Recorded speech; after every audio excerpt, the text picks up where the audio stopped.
Well, we have 7 picks, which I think is a little bit too many. So we may need to move some of them because at the end it's very difficult to have 7 players make your roster, especially with the reduced roster now in the last couple of years.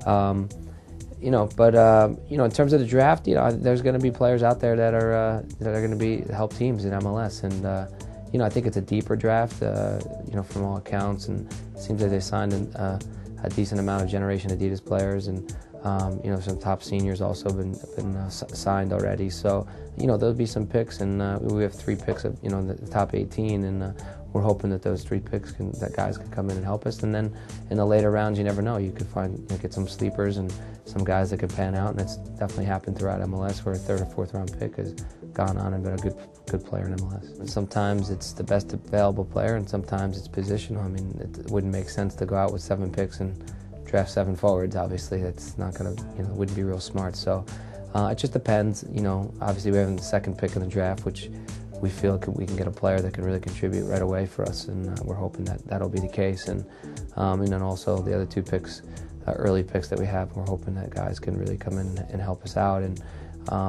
but at other times you might just be taking the, sometimes you look positionally, and sometimes you look just for the best available talent at the time. Obviously having the 2nd pick, that we know that only 1 player out of the whole draft is going to be taken, so we'll have the choice of everybody but 1. So we've identified what we think are the best players available in the draft, and obviously the positional needs that we have. So obviously it's nice to have the 2nd pick because you only know 1 guy's going to be gone. So we'll have the ability to get somebody, and again, like I said, hopefully that person will do a good job for us in preseason and actually be able to contribute this year. Your percentages of that player being successful in the long run is a lot higher, obviously, having the 2nd pick, so I think you feel more comfortable about that.